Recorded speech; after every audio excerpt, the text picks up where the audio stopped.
of very long words. As someone who has spent some time trying to learn a little Welsh, I have some sympathy for the proposition that needless gaps between words are a dreadfully inefficient use of paper. After 48 years, Diana's attic was finally unsealed, and what was found inside shocked the world.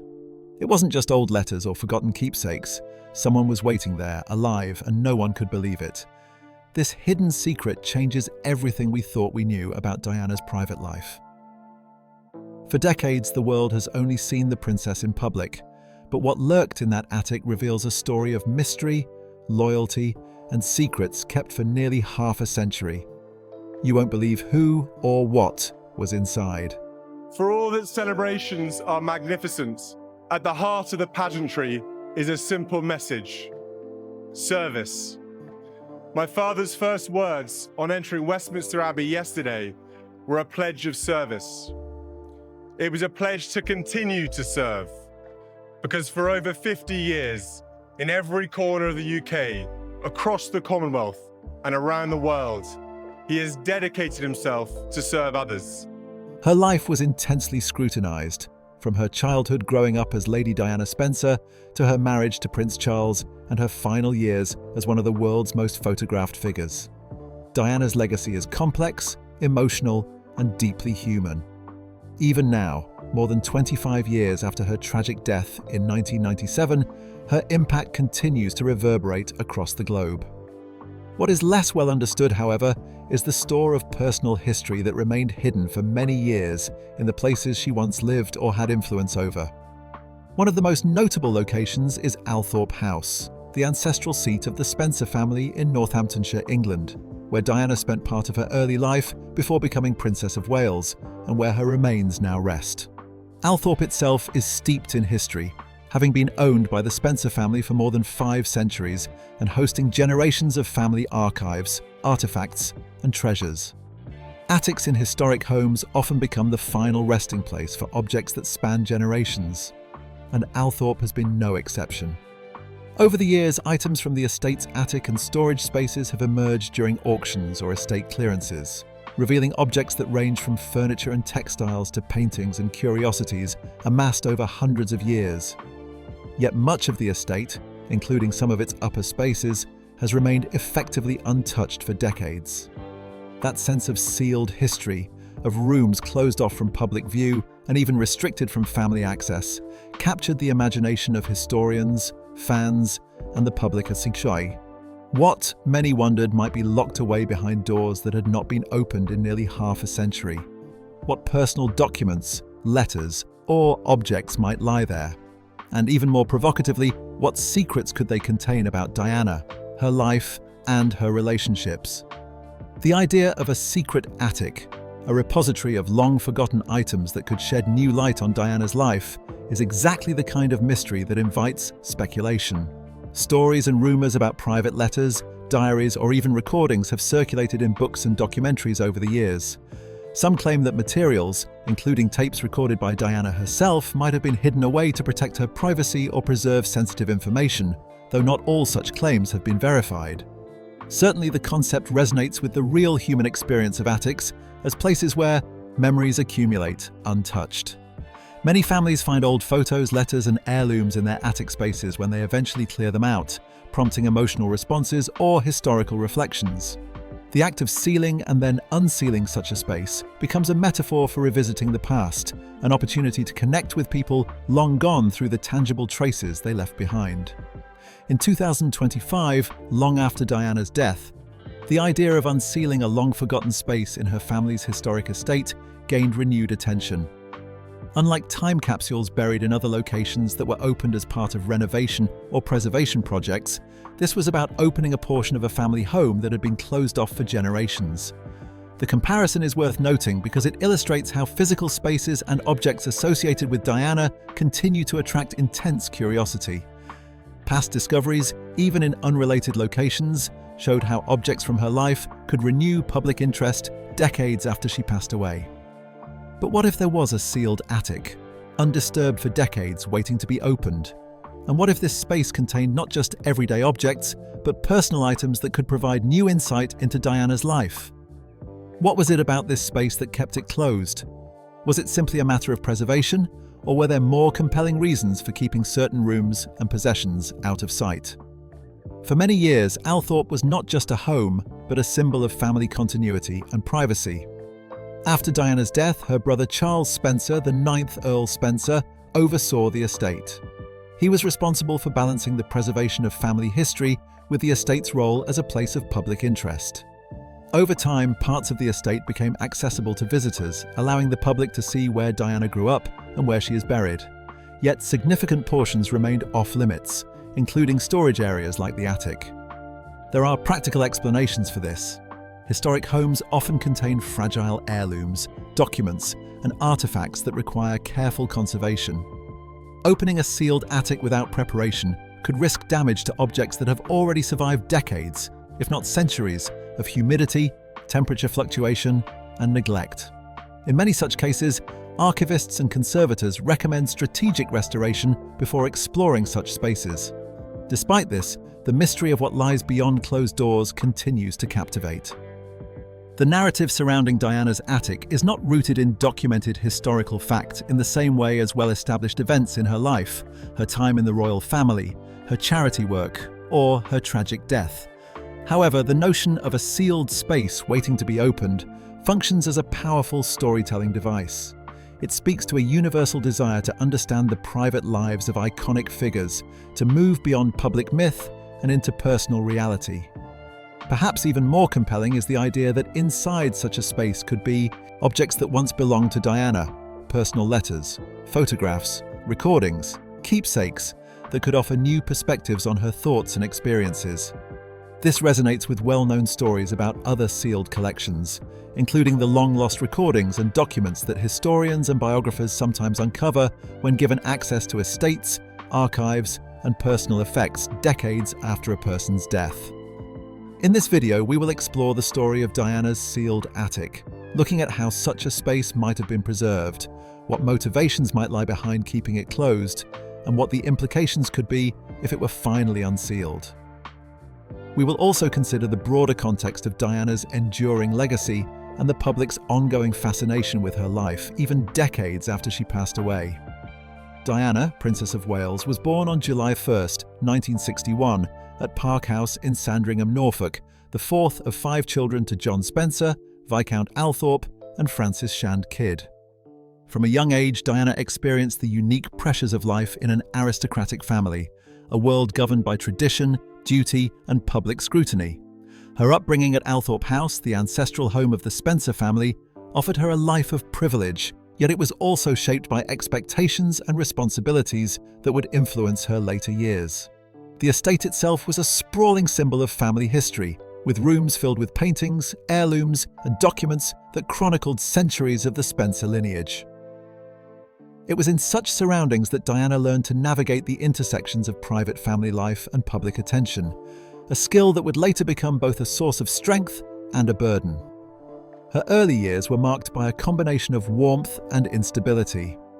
Diana's parents separated when she was young, and she spent periods living between her mother's residence and Althorpe. This shifting environment created both emotional challenges and opportunities for Diana to develop independence. Even as a child, she demonstrated empathy and sensitivity, qualities that would define her later charitable work. Friends and relatives described her as lively, compassionate, and deeply intuitive, traits that contrasted with the formality of her aristocratic surroundings. Her education, partly conducted at home and later at boarding schools, reflected a blend of traditional expectations and exposure to broader social perspectives. By the late 1970s, Diana had begun to emerge as a young woman of note within British society. Her family connections, combined with her poise and charm, placed her in the social circles frequented by the royal family. It was in this context that she first met Prince Charles, the heir to the British throne. Their courtship, heavily scrutinised by the press, culminated in their engagement in 1981, and the subsequent wedding was broadcast to millions around the world. From that point forward, Diana's life would be inextricably linked to public attention, with her every action examined and interpreted by a global audience. Despite her prominence, Diana maintained ties to her family estate and the spaces that had shaped her childhood. Althorpe House remained a sanctuary of sorts, a place where she could retreat from the relentless public eye. The attic, along with other storage areas in the estate, was largely off-limits to casual visitors and even to most family members. These spaces were filled with objects that had accumulated over generations, items that documented both everyday life and the more private moments of the family. While photographs and letters from her childhood have occasionally been shared publicly, much of what remained in the attic was preserved for personal reasons, untouched for decades. The reasons for keeping such spaces sealed were both practical and emotional. From a practical standpoint, historic estates like Althorpe contain fragile artifacts that require careful preservation.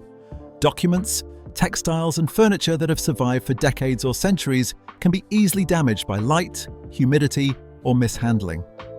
Archivists and conservation experts often recommend restricting access to ensure these items endure for future generations.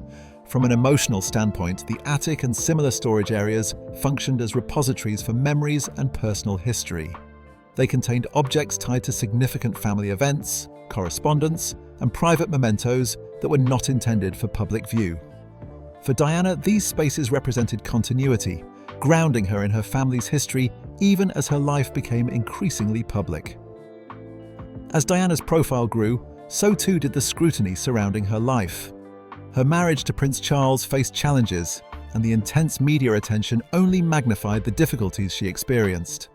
Diana's struggles with mental health, her efforts to support charitable causes, and her attempts to navigate royal protocols were all documented in real time, creating a narrative that alternated between adulation and criticism.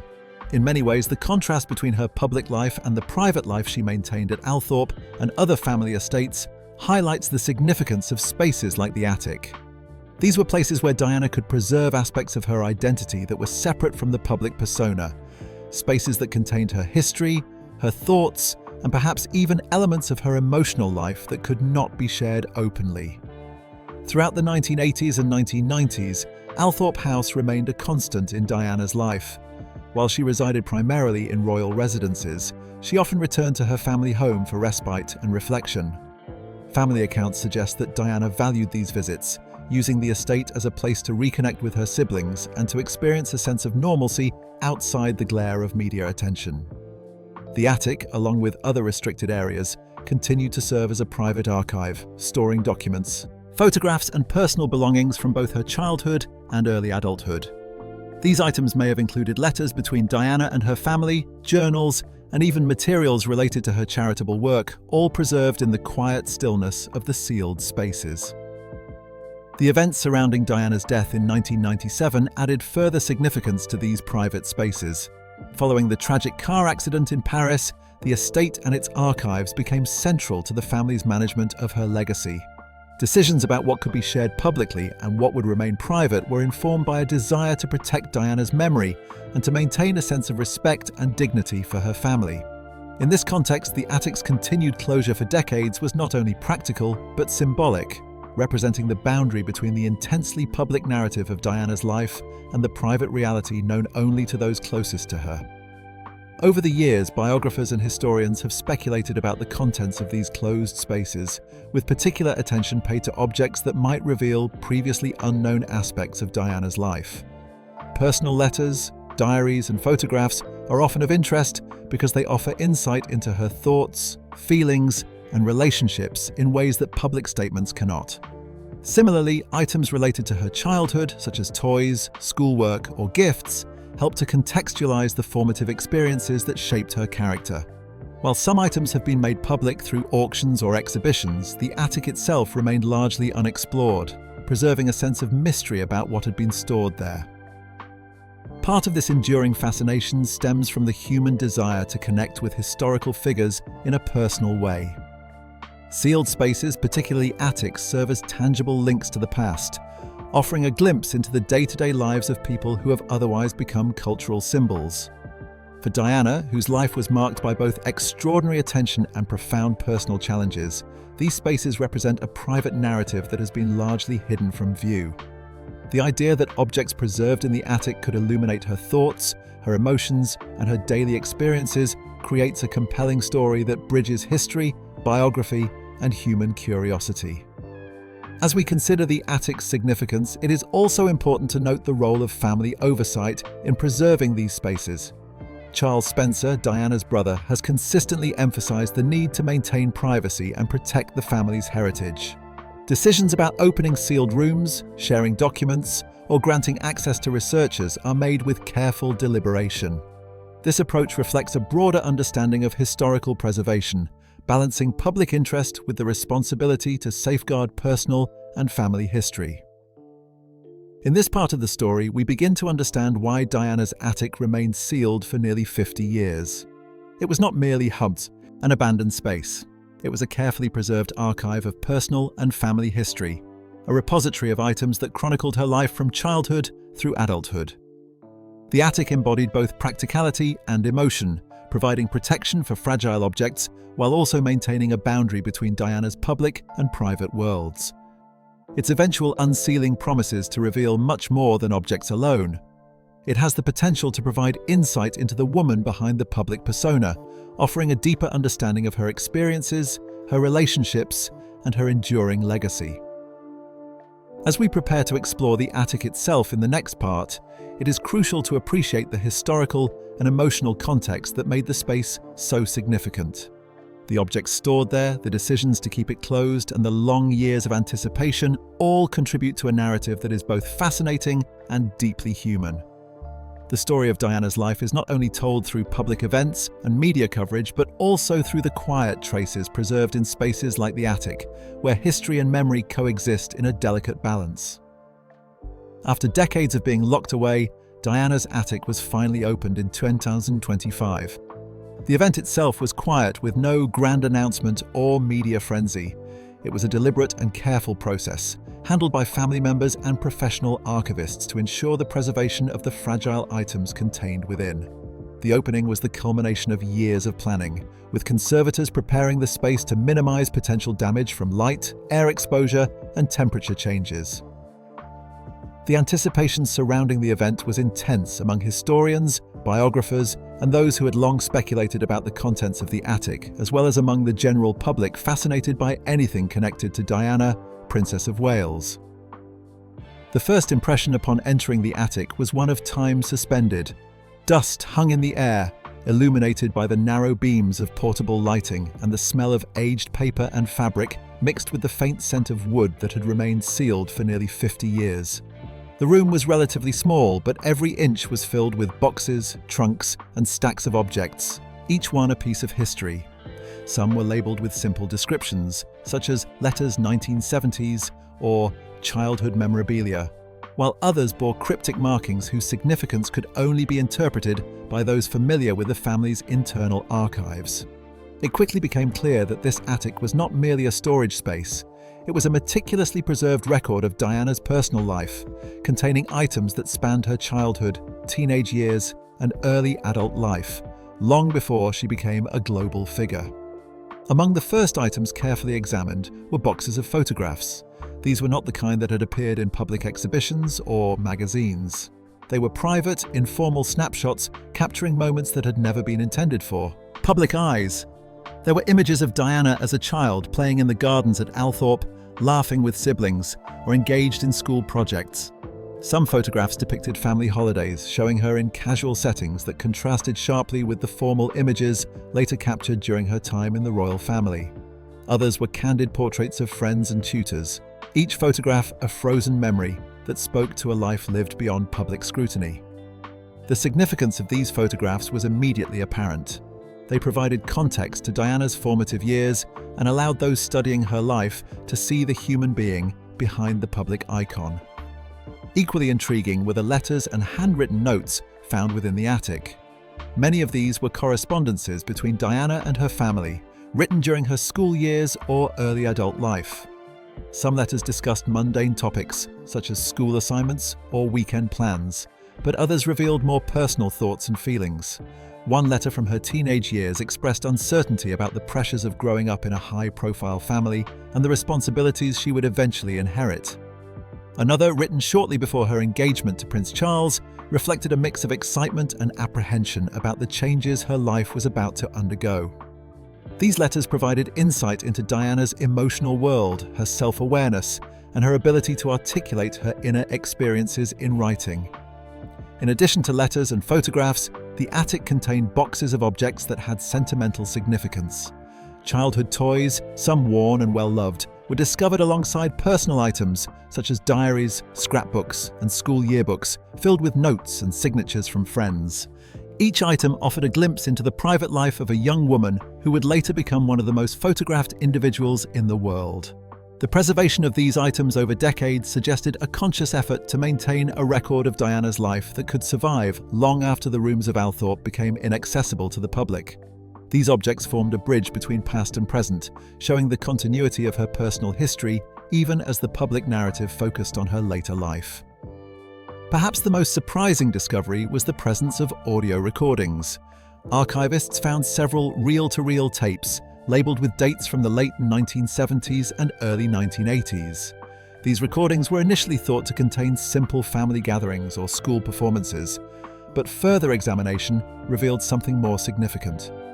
On the tapes, Diana's voice could be heard reading letters aloud, practicing speeches for charity events, and even speaking informally about her thoughts and ambitions. The intimacy of these recordings was striking. They captured a voice that had been heard by few and preserved for decades without distortion or interference. This provided an unprecedented opportunity for researchers and historians to understand not only her words but also the tone, inflection, and emotion behind them, offering a dimension of insight that photographs and written documents alone could not provide. The attic also contained a collection of items connected to Diana's charitable work, which she had pursued even before her public profile skyrocketed. These included notes, thank you letters from organizations, and photographs documenting early visits to hospitals, schools, and community centers. Many of the letters were addressed to Diana herself, expressing gratitude for her time and support. Among these, one letter from a local hospital stood out, where staff recounted how Diana's attention and compassion had made a tangible difference to children undergoing treatment. These items served as reminders of her commitment to helping others and her early recognition of the influence she could wield, even before her global platform was fully established. In addition to documents and photographs, clothing and personal belongings were carefully catalogued. Some items, such as childhood dresses, school uniforms, and casual wear, offered insights into Diana's upbringing and personal tastes. Other objects, including jewelry, shoes, and accessories, provided a sense of her evolving style and personality. Each piece was carefully preserved, and the presence of protective wrappings suggested that someone had anticipated the importance of these items long before the attic was ever opened. The combination of personal, sentimental, and functional objects painted a holistic picture of Diana's life that extended beyond public events and royal appearances. The attic also contained miscellaneous objects that piqued curiosity.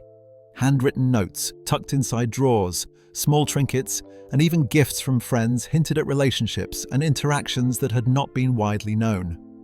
These items were carefully photographed, documented, and preserved, ensuring that the details would not be lost once the attic was resealed or its contents moved to more secure archival storage. The painstaking process of cataloguing and conserving each object reflected both the fragility of the materials and the historical importance attributed to them. Perhaps the most compelling aspect of the attic's contents was the sense of immediacy and intimacy they provided. These were not curated objects designed for public display or historical interpretation.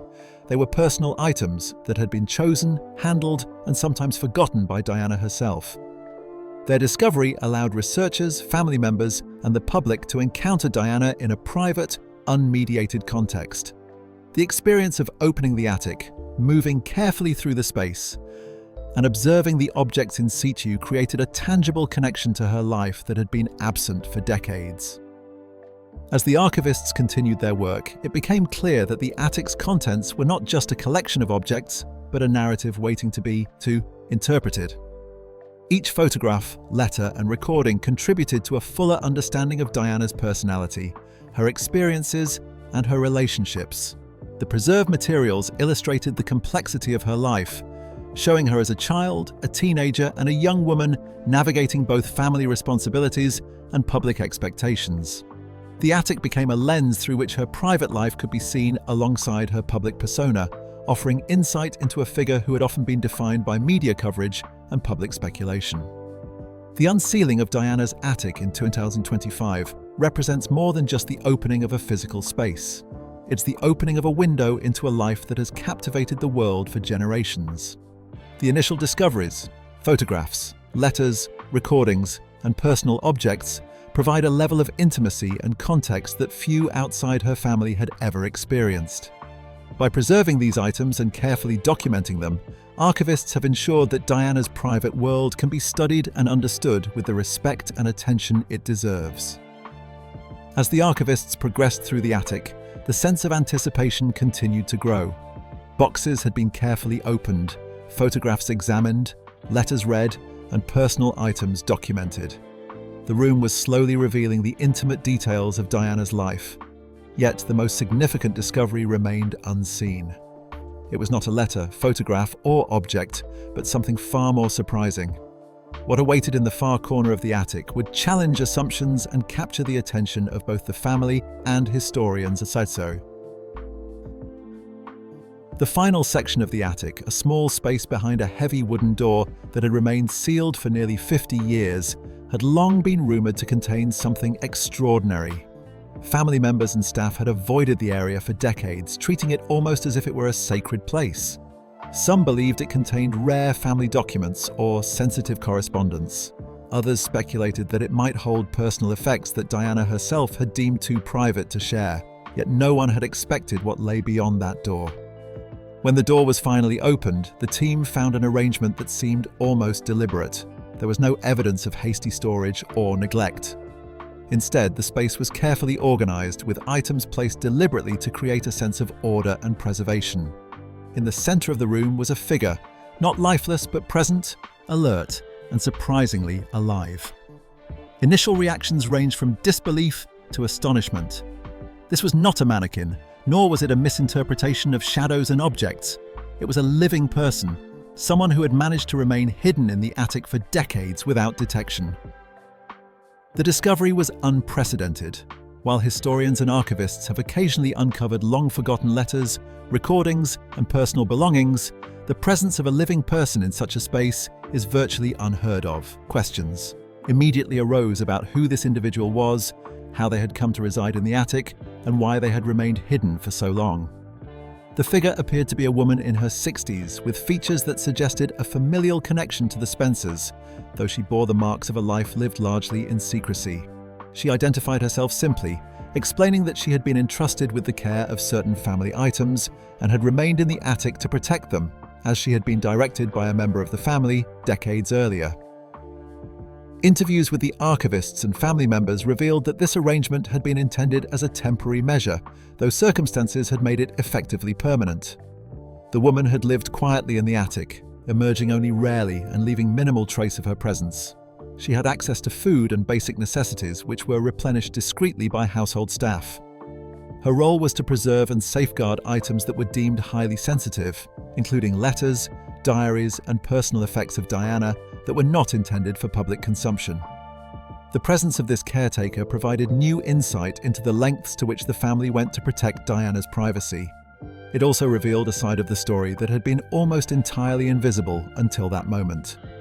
While the world had seen Diana as a public figure, photographed on the steps of palaces and attending charity events, there had been a parallel effort to maintain a private dimension of her life, safeguarded by a person whose existence was unknown outside the family circle.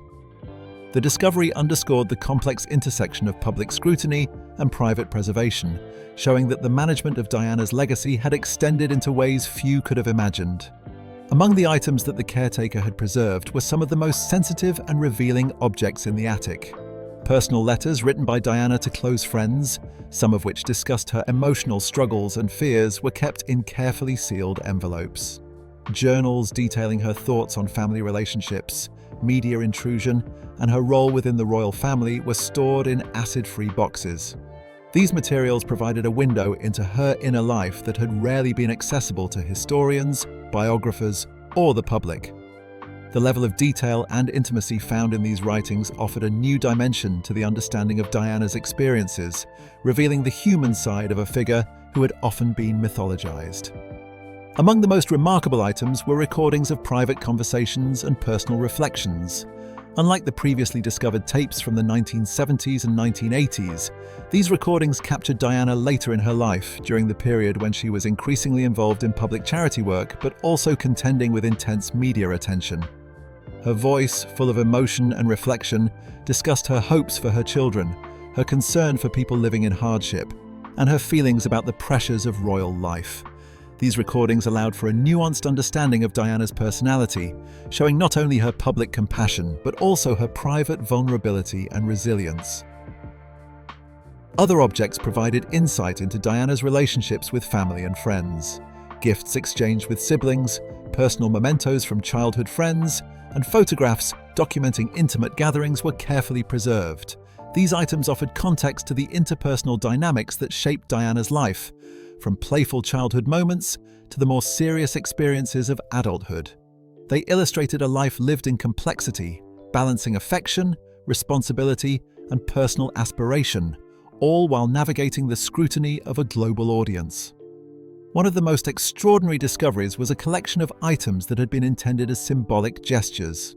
For example, a small box contained objects that Diana had collected to represent milestones in her life, achievements, personal victories, and moments of reflection. Some items were simple, such as a ribbon from a school achievement or a small trinket from a childhood holiday, while others were more poignant, including notes written during periods of difficulty. The arrangement of these objects suggested a deliberate effort to create a narrative of her life through personal artifacts, a story preserved for the future and safeguarded by the attic's caretaker. The discovery of the living caretaker also raised questions about privacy, ethics, and the management of historical legacies. While the woman had been fulfilling a protective role, her presence highlighted the extraordinary measures taken to ensure that Diana's personal life remained shielded from public scrutiny. It also emphasized the challenges faced by families in managing the legacies of individuals whose lives were subjected to intense media attention. The balance between historical preservation and personal privacy had been maintained through unconventional means, underscoring the extraordinary care taken to protect both Diana's memory and the integrity of the items she valued. In addition to personal items, the attic contained documents that could reshape understanding of Diana's work and advocacy. Detailed notes on her charitable initiatives, correspondence with organizations, and planning documents for outreach efforts demonstrated the thoughtfulness and strategic approach she applied to her philanthropic work. These items revealed not only her commitment to causes, but also the meticulous preparation and consideration that went into her efforts. It was evident that Diana approached her role with intention, using her position to effect meaningful change while also navigating the pressures and limitations imposed by her public life. Another remarkable aspect of the attic was the preservation of items related to Diana's children, Princes William and Harry. Early photographs, letters, and small belongings highlighted her dedication as a mother and provided a sense of the private family life that existed alongside her public duties. These objects illustrated the dual nature of her life, one in which she was both a global figure and a mother striving to provide stability and care within her own family. The presence of these items in a secure, hidden space reflected the importance placed on protecting her children from undue exposure while preserving memories that were deeply personal. The unsealing of the attic also allowed for the careful documentation and archiving of items that could otherwise have been lost to time. Archivists employed meticulous cataloging methods, photographing each object, recording details about its provenance, and assessing its condition. This work ensured that Diana's personal history would not only be preserved, but also made available for future research and understanding. The process highlighted the intersection of historical preservation, family stewardship, and public interest, demonstrating how private artifacts can provide valuable insight into figures whose lives were both extraordinary and intensely scrutinized. As the contents of the attic were examined, it became clear that the space offered more than historical value. It provided a narrative that was deeply human. The combination of personal objects, letters, recordings, and the presence of the caretaker painted a portrait of Diana that transcended the celebrity image. She appeared as a woman navigating complex emotions, familial relationships, and public expectations, all while striving to make a positive impact on the lives of others. The artifacts told a story of resilience, thoughtfulness, and compassion, offering a multi-dimensional understanding of her life that had previously been obscured by media portrayals and public fascination. In conclusion, the unsealing of Diana's attic represents a remarkable moment in the preservation of personal and historical legacy. The discovery of the living caretaker, combined with the vast array of photographs, letters, recordings, and personal items, provides an unparalleled glimpse into the life of Diana, Princess of Wales. These findings underscore the delicate balance between public and private life, the lengths to which family members went to protect sensitive materials, and the enduring impact of Diana's life on those who knew her personally and on the world at large. The attic, once a sealed and mysterious space, has now become a portal into the past, offering both insight and reflection, and reminding us of the complexity, humanity, and enduring influence of a woman whose story continues to captivate the world. This discovery raises new questions about how private histories are preserved, the ethics of family stewardship, and the ways in which personal objects can shape our understanding of historical figures. It also invites reflection on the broader implications of uncovering such spaces. How Unsealed. We balance curiosity with respect, and what can we learn from the intimate details of a life lived in the public eye?